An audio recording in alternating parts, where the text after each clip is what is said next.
Sudah.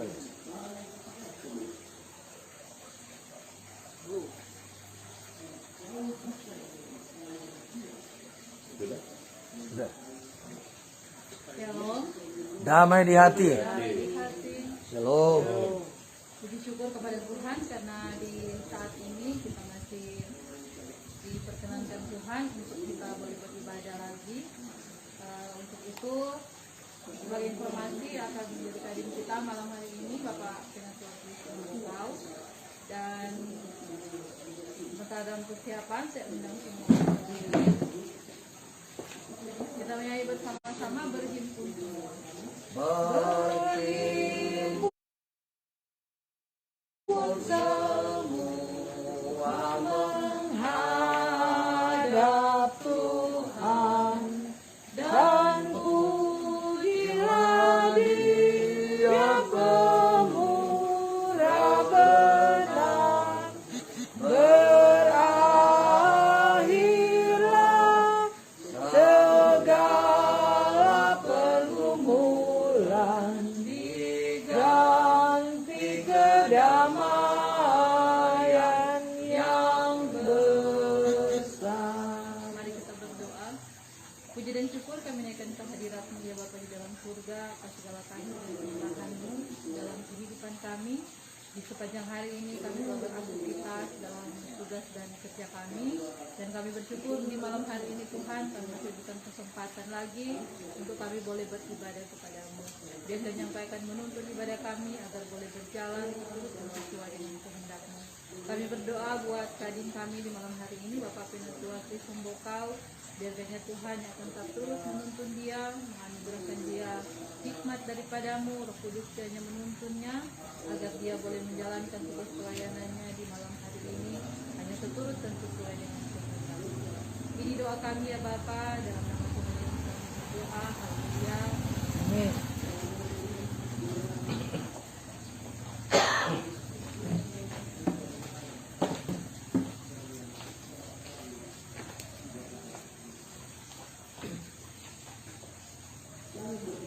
Shalom. Damai di hati. Damai di hati. Shalom. Baiklah, kita akan segera mulaikan ibadah kolom 4 Jemaat Gemini Udaya Pal 2. Mari kita menyanyi Kidung Jemaat nomor 17.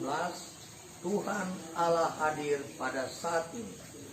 Tuhan Allah hadir pada saat ini.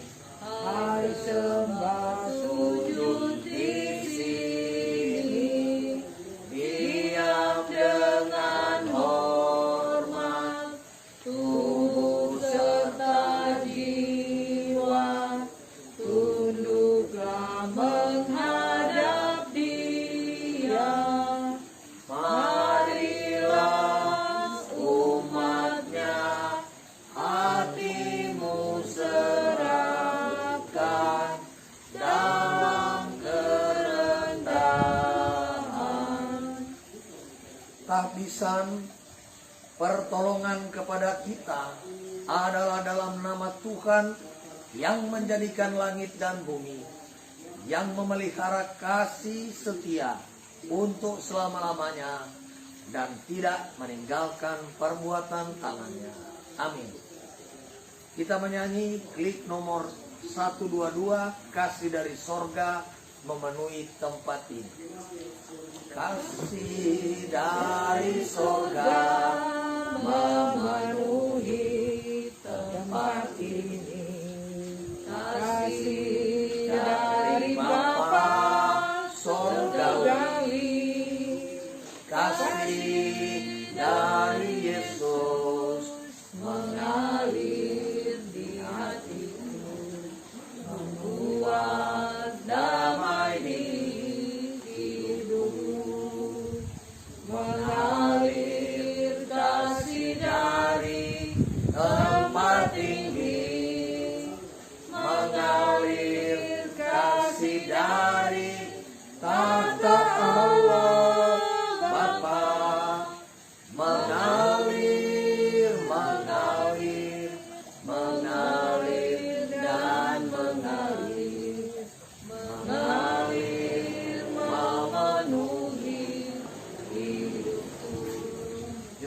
silakan duduk. Mari kita berdoa untuk pengakuan dosa. Ya Tuhan Allah yang Maha Kasih, Engkau selalu memberkati kami dari hari ke hari. Engkau telah tuntun kami melewati pelbagai tantangan dan pergumulan yang dalam kehidupan.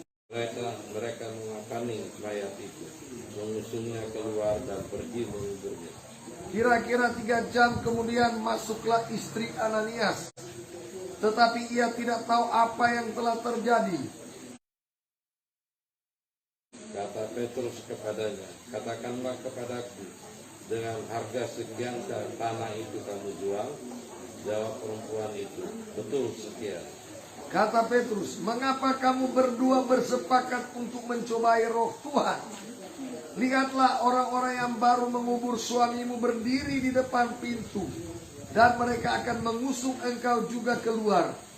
Lalu rebahlah perempuan itu seketika itu juga di depan kaki Petrus, dan putuslah nyawanya. Ketika orang-orang muda itu masuk, mereka mendapati dia sudah mati. Lalu mereka mengusungnya keluar dan menguburnya di samping suaminya. Maka sangat ketakutanlah seluruh jemaat dan semua orang yang mendengar hal itu. Mari kita sambut dengan menyanyi Firman Allah Jayalah. Firman Allah jayalah Sampai ujung dunia, kita pun dipanggilnya untuk hidup yang kekal. Shalom, damai di hati, salam sejahtera buat kita semua, baik yang ada di rumah sini maupun yang mendengarkan melalui live streaming. Ibadah saat ini memang agak lain karena hampir semua kolom di Jemaat Geming Yudea Padua ini melakukan ibadah melalui toa. Jadi mungkin ada splatter sedikit, karena kalau di jam yang sama juga semua menggunakan toa, memang juga ini akan menjadi pergumulan kita bersama. Mudah-mudahan ini didengar oleh Badan Pekerja Majelis Jemaat untuk diatur tentang penggunaan toa ini pada jam ibadah yang sama. Contoh kita di kolom 4 ini sebetulnya mau mulai 7:30, tapi karena 7:30 ini toa yang cukup keras mengganggu live streaming ini. Tapi puji Tuhan, saat ini sudah kita mulai laksanakan, dan mudah-mudahan ini akan diatur supaya tidak mengganggu juga kolom yang lain yang sedang ibadah lewat live streaming. Karena kalau lewat live streaming, suara kecil apapun bisa terekam dan mengganggu jalannya siaran. Saudara-saudara yang diberkati Tuhan, khotbah kita yang dipandu melalui ayat Alkitab Kisah Para Rasul 5 ini. Berbicara kisah para rasul berarti memang benar terjadi ini. Rasul-rasul yang bercerita, ya, rasul-rasul yang bercerita bagaimana orang mengalami keadaan ini. Ini menceritakan tentang jemaat Kristus mula-mula. Jemaat Kristus mula-mula, mereka berkumpul seia sekata, dan mereka telah berkomitmen bahwa apa yang orang punya akan menjadi milik bersama. Nah, ini satu hal yang unik karena ada cerita bahwa ada satu keluarga yang menjual sebidang tanah, dan hasil penjualannya itu mereka sudah bersepakat untuk menyerahkan kepada Rasul untuk nanti dibagi-bagikan secara adil kepada semua jemaat yang mula-mula pada saat itu. Ya. Jemaat yang berkati Tuhan, pada masa itu orang-orang yang percaya kepada Tuhan Yesus hidup dengan rukun. Biasanya kalau minoritas tuh begitu kan. Memang ini juga satu sudah menjadi dalil. Kalau tarik minoritas memang rukun sekali, militan. Kalau terlalu banyak, rupa so biasa begitu. Nah, mereka saling mengasihi dan saling berbagi. Ada di antara mereka seorang bernama Ananias, di mana Ananias memiliki istri bernama Safira, di mana Ananias menjual aset tanah yang dia miliki dan bermaksud untuk mempersembahkan uang hasil penjualan tanah tersebut untuk pekerjaan Tuhan. Setelah tanah yang dijual laku, dengan setahu istrinya, ia menahan sebagian dari hasil penjualan itu. Mereka menjual sebidang tanah untuk atas nama pelayanan. Tetapi mereka tidak tulus dalam memberi. Jadi ini yang menjadi catatan kita. Mereka tidak tulus dalam memberi. Mereka menjual tanah hanya untuk mengejar nama yang baik dalam jemaat. Ambisi bahkan kepentingan mereka sendiri. Mereka tak ingin dikalahkan oleh orang lain dari hal memberi persembahan. Jadi ada timbul berupa sombong rohani, ya. Jadi walaupun di jemaat mula-mula itu biasanya militan, ya karena mau kasih lihat siapa paling banyak aset, mungkin seperti itu. Tapi ada komitmen kalau mau jual, kalau mau kasih patuan 100%. Nyana ada bilang perpuluhan kalau mau jual, ya. Sama dengan orang sober nasar, kalau kita mau dapat gaji, itu DP nama buah sulung toh. Nah biasanya begitu. Tapi kalau orang sober nasar, kongtorannya nak kasih, ya mungkin ini yang menjadi akibat, ya, sebab akibat. Tapi lucunya di saat itu mereka kekurangan kasih dalam membawa korban. Oleh sebab itu mereka mencari jalan untuk dapat menerima kehormatan dengan membawa korban tanpa mengorbankan sesuatu. Terbukti ketika mendapat hasil dari penjualan tanah, Ananias dengan sepengetahuan istrinya Safira menahan hasil penjualan dan sebagian lain yang dibawa rasul-rasul untuk diberkati.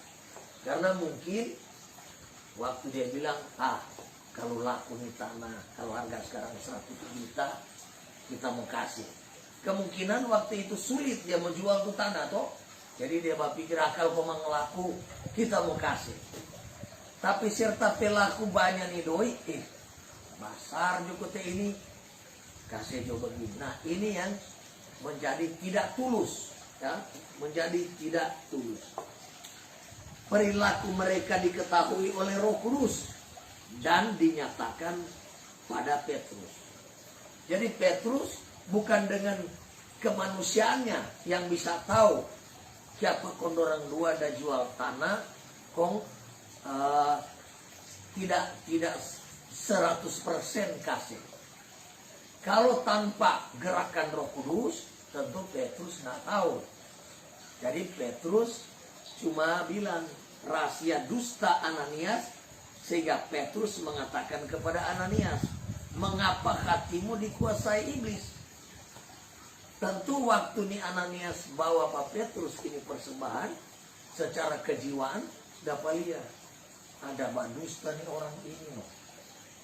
Berarti bukan cuma ini sudah kasih. Jadi dari tekanan suara dia memberi, kemungkinan ketahuan tuh. Oh, nyana tulus nyana. Sampai Petrus bilang, nyana so mendustai Roh Kudus. Engkau bukan mendustai manusia, tetapi mendustai Allah. Kalau mendustai manusia mungkin ada toleransi. Tapi kalau mendustai Allah, akibatnya adalah mati. Dan ini jelas ya. Seketika itu juga Ananias meninggal. Jadi cuma kata-kata Petrus, kalau ngana badusta pak kita jangan apa-apa. Marngana badusta pak Tuhan, akhirnya langsung mati. Jadi kamayo. Karena nih napas ini, napas kehidupan ini yang punya adalah Tuhan Allah di dalam Yesus Kristus. Jadi bukan Petrus yang menjalankan hukuman mati, melainkan Tuhan sendirilah yang menghukum. Safira juga mendukung perilaku suaminya. Orang yang datang sama-sama memang. Dan itulah kesepakatan yang negatif. Jadi suami istri aktor sudah bilang coba gitu kalian tanya. Tetapi kalau orang badusta dapat tahu dari mimik muka aja sudah ketahuan, ya toh. Mahasiswa saja kalau mau datang ke kita dosen dapat tahu dia ini badusta atau nyata. Demikian juga orang-orang tua toh mau cek itu anak badusta atau enggak. Jadi itu mendusta itu ketahuan dari raut wajah. Sehingga ketika ditanya oleh Petrus, apakah benar hanya sekian jumlah penjualan tanah? Safira mengiyakan. Jadi orang di samping tidak tulus, ada hal lain di sini adalah persekongkolan jahat. Ini disebut persekongkolan jahat, walaupun itu orang punya. Tapi jangan lupa, dorang ada berkomitmen minta pertolongan Tuhan. Orang itu sama rasa, apapun yang orang rasa, mau nilai rasa. Nah, jadi ada yang memberi persembahan, ini anaknya sambil lihat orang yang pakasih. Nah, di sini terjadi kesalahan. Jadi kalau berkomitmen itu mesti tepat, ya. Nah, seperti hal yang sama dialami oleh suaminya, maka ia pun meninggal menyusul sang suaminya. Nah, hal ini menjelaskan bahwa setiap orang yang dengan sadar berusaha mematahkan pekerjaan Allah dan membaktikan diri kepada iblis dan sengaja mencobai roh Tuhan, sama halnya berbuat sesuatu untuk melihat apa yang akan diperbuat oleh roh Allah. Nah, perenungan ini menjelaskan pada kita bahwa di tengah eratnya persekutuan harus hati-hati, karena iblis akan menggunakan orang dalam untuk merusak persekutuan yang ada. Jadi tempat orang persekutuan ini, iblis datang mau mencobai orang, mau menyatakan bahwa nyana perlu pak muka sana, nyana perlu mau ibadah, karena begini. Jadi ini perlu orang hati-hati. Yang kedua, agar kita jujur dengan berkat yang Tuhan berikan. Jangan menipu Tuhan dengan berkat yang telah kita terima. Jujur di sini, kalau kita sudah bernasar, kita kalau mau dapat berkat sekian, kita mau kasih sekian. Serta sudah dapat sekian, pun kita berubah pikiran, ini menjadi persoalan. Nah, melalui perenungan hari ini, kita diingatkan lagi, jangan mendustai Roh Kudus. Ya, mendustai manusia boleh-boleh aja. Kemudian, jangan memberi dengan ambisi, supaya orang tahu orang ada memberi persembahan, apalagi jaga tulis toh, jaga paling banyak, atau jaga baca aja umumkan, ya, dengan kepentingan mencari nama, karena sama sekali tidak akan berguna. Berikut, jangan bersepakat dengan hal-hal yang negatif. Sedangkan suami istri ternyata bersepakat yang negatif, dicatat oleh Alkitab. Walaupun memang orang punya, ada yang bilang, orang punya kok ini. Betul, tapi apakah itu benar? Ya, betul kau punya, apa benar kau iso berkomitmen di hadapan Tuhan? Apa yang orang punya, kau punya. Nah, ini persoalan. Karena akhirnya kita pun terkena imbasnya menuju pada kehancuran kalau orang bersepakat di hal-hal negatif. Ya, berikut, banyak orang terjerat dengan uang karena khawatir dengan hidupnya, sementara Tuhan sudah berjanji tidak akan membiarkan dan meninggalkan kita. Lalu mengapa harus ragu? dan khawatir dengan hidup ini. Perilaku Ananias dan Safira sangat mungkin menjadi perilaku kita yang dengan sadar tidak jujur dengan berkat yang Tuhan berikan. Bahkan kadang secara berani bermain-main dengan Tuhan. Tapi puji syukur melalui khotbah malam ini kita diingatkan untuk selalu jujur dan jangan mendustai Roh Kudus. Hal ini harus menjadi catatan bagi kita agar meninggalkan perilaku buruk yang demikian. Yaitu agar kita memberi dengan berkorban, bukan mencari kepentingan sendiri. Kiranya pembacaan ini menuntun kita untuk menyadari kuasa Roh yang terus berpengaruh dalam hidup kita. Dan kita diminta untuk mendekat pada Roh Kudus dan bukan memberi diri pada iblis. Banyak godaan yang datang pada kita, apakah itu masalah jabatan, nama, kekuasaan, itu bisa dipakai iblis untuk menghancurkan kita. Karenanya jangan pernah menjadi hamba uang, karena semuanya akan dipenuhi oleh Tuhan dengan cara Tuhan sendiri. Jika menjadi hamba uang sama halnya menyerahkan diri dikuasai oleh iblis dan mengikuti keinginan iblis. Jadi mestinya kita yang atur uang, bukan uang yang atur kita. Sebuah kesalahan besar jikalau kita berjalan atas kehendak kita sendiri dan bukan pada kehendak Roh. Karena di saat yang sama kita sedang mempersiapkan kehancuran bagi diri kita secara sadar. Nama menjadi perwujudan dari sikap, dari perilaku hidup seseorang. Kita adalah orang Kristen. Artinya harus terwujud sikap kekristenan. Semua itu tidak sekedar menjadi nama yang kita sandang, tapi terwujud dalam sikap yang mencerminkan kekristenan, mencerminkan Kristus dalam hidup kita, menerapkan kebenaran dalam praktek hidup sehari-hari. Diulangi lagi, mempraktekkan kebenaran dalam praktek hidup sehari-hari. Setelah memperhatikan dengan saksama kisah Ananias dan Safira, setidaknya ada 3 hal yang bisa kita praktekkan dalam hidup kita sehari-hari. Pertama, pasangan suami istri boleh bersepakat. Bahkan baik untuk bersepakat. Tapi jangan salah dalam membuat kesepakatan. Jika suami istri ingin bersepakat, bersepakatlah dalam kebenaran. Kita boleh baca di dalam Matius 18 ayat 19 sampai 20. Dan yang kedua, jangan memberi kesempatan kepada iblis untuk memasuki hati kita.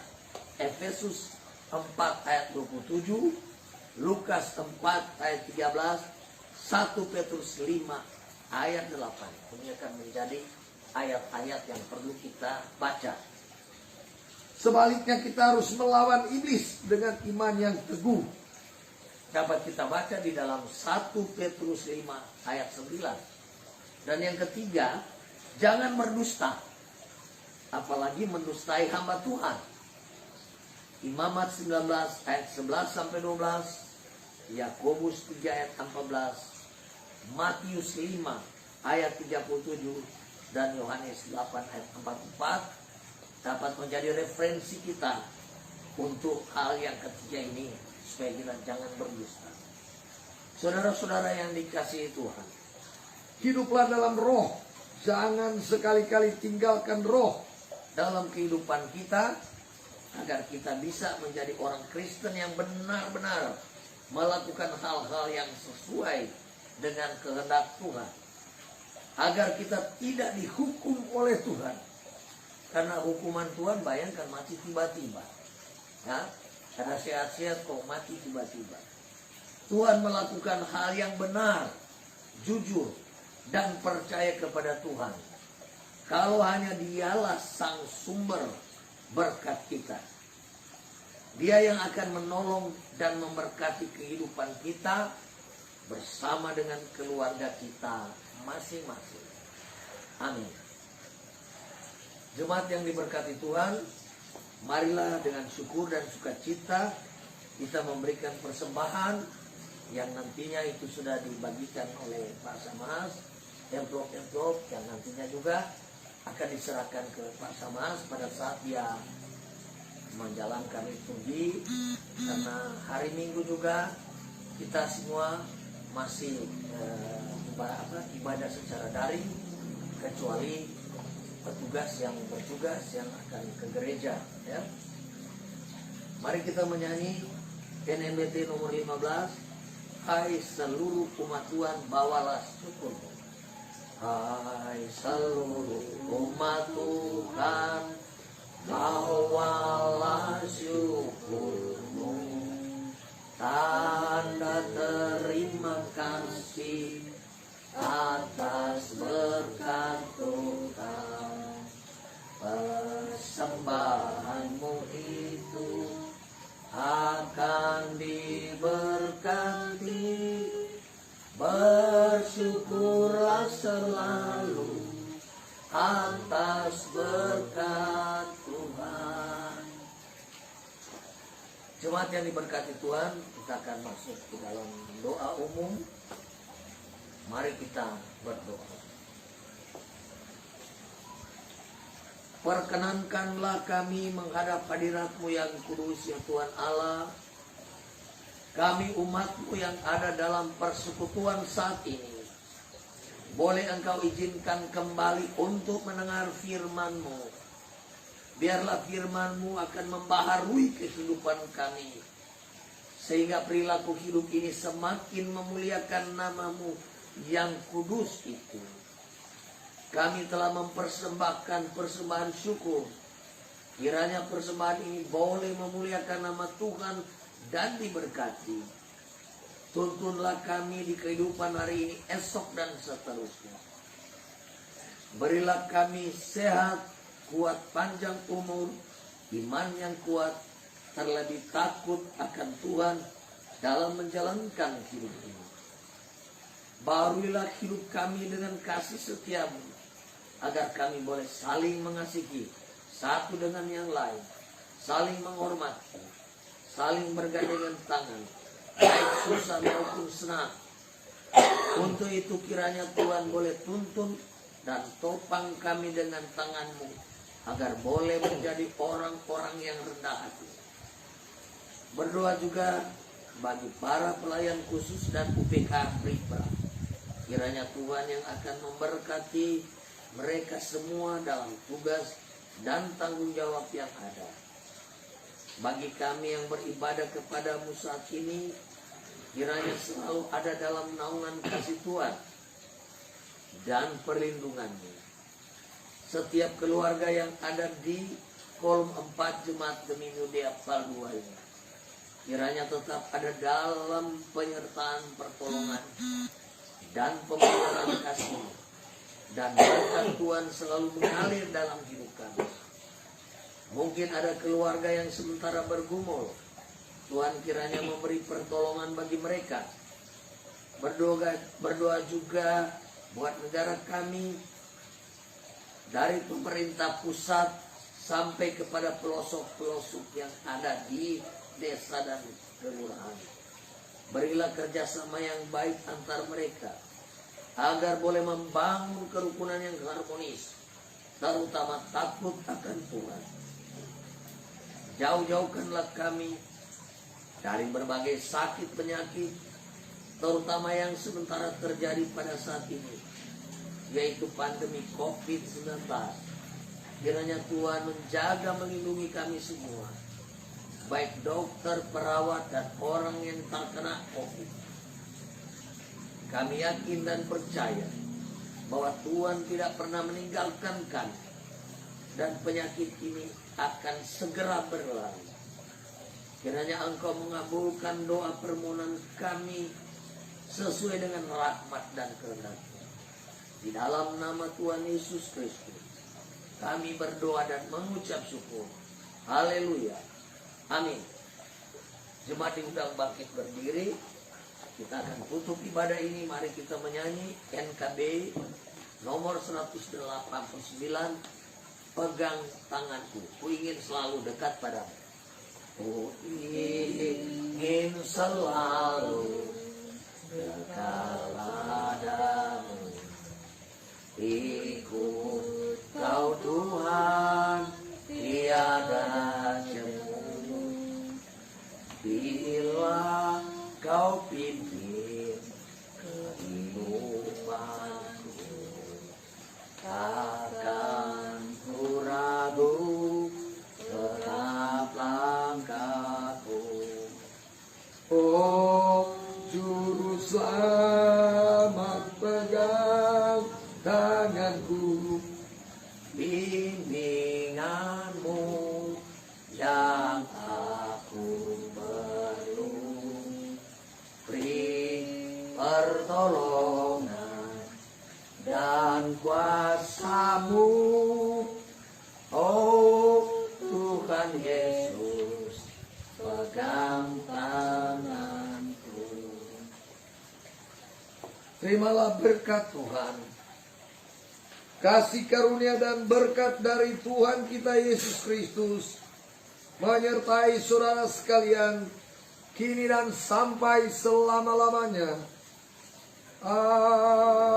Amin. Amin. Amin.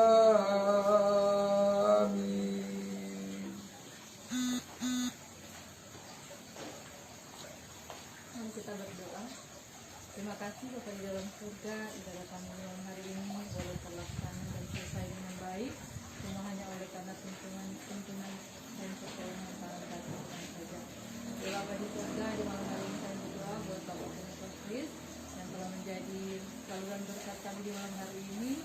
Biarnya Tuhan yang kembali memberkati Bapak Penatua, baik dalam tugas pekerjaan, bahkan pelayanannya maupun dalam keluarga membuka kami. Terima kasih ya Tuhan, jika sebentar ada pelayanan dari keluarga apapun bentuknya, biarnya Tuhan memberkatinya akan menjadi sehat dan kuat dalam hidup kami. Ini doa kami untuk kami ya Bapa, yang kami doanya di dalam nama Yesus Kristus kami berdoa. Haleluya. Silakan duduk. Silakan duduk. Demikianlah ibadah kita pada malam hari ini telah selesai, dan mengatasnamakan semua yang hadir di tempat ini, bahkan jemaat yang beribadah di rumah masing-masing, menyampaikan terima kasih kepada Bapak Penatua yang telah menjadi pimpin di malam hari ini. Dan selanjutnya kita akan dengarkan penyampaian dari majelis kolom dan diikuti dengan ucapan terima kasih dari keluarga. Disilakan.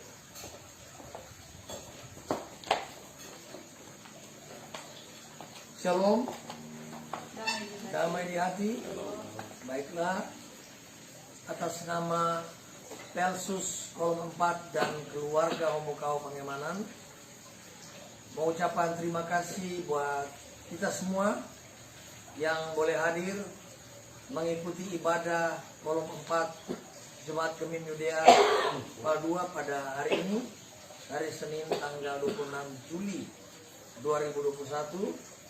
Baik yang beribadah di rumah keluarga Homokau Pangemanan maupun yang mengikuti melalui live streaming, siapapun itu, terima kasih semuanya. Dan terima kasih buat MC Ibu Meita Karundeng, Ulang Karundeng. Dan terima kasih buat Pak Budi yang sudah hadir. Terima kasih juga Pak Jose Mande yang sudah hadir. Dan terima kasih buat semuanya ya. Untuk ibadah kita minggu depan tetap kita laksanakan live streaming di rumah sini, pertemuan yang ke-30 ya. Hari Senin minggu depan sudah bulan Agustus ya, tanggal 2 Agustus ya, benar kan? Tanggal 2 Agustus 2021 kita diundang lagi untuk beribadah di sini. Seberapa pun yang bisa hadir, jam 7:30. Dan mudah-mudahan pengaturan ibadah TOA minggu depan bisa diatur oleh BPMJ supaya tidak mengganggu juga jemaat kolom lain yang berdekatan. Karena tadi juga mohon maaf karena agak terganggu, kita memulai 7:30, TOA kiri kanan ya. Sehingga saya sampaikan ke Pak Budi yang hadir tadi, orang tunggu sedikit supaya ini dia soreda, ini TOA baru orang mulai, kalau enggak ribut sekali ya. Kalau tuh kolom ampali pakai TOA jangan ada yang mudah dengar kira. Jadi ini juga bisa menjadi catatan bagi BPMJ, tolong ya, minta tolong supaya ini diatur dengan baik. Kalau memang mau pakai TOA jangan jam yang sama ya, supaya ibadah itu jadi hikmat toh. Nah, mudah-mudahan seperti itu. Jika ada BPMJ yang mengikuti live streaming ini, diharapkan bisa diatur pengaturan jadwal ya. Karena kiri kanan orang tadi kan muka belakang tembak ini TOA. Kalau orang ini live streaming sejak tahun 2020. Jadi sudah 1 tahun lebih sejak COVID ini. Bulan Maret 2020 orang sudah live streaming ya. Dan sejak 2018 orang yang diumumkan lewat TOA, lewat WA. Sehingga untuk mengatur suara, orang kolom 4 sudah bisa menjamin kehikmatan ibadah ya, baik di rumah maupun di kolom ya. Jadi orang dari pelayanan 2018 cuma lewat WA saja toh, pengumuman tanpa TOA, kira-kira seperti itu. Dan mengakhiri ibadah ini jangan lupa tunggu sebentar untuk mencicipi hidangan yang sudah disiapkan oleh istri kita yang sudah siap ya. Terima kasih, Tuhan memberkati dan silakan menikmati sajian. Terima kasih. Silakan.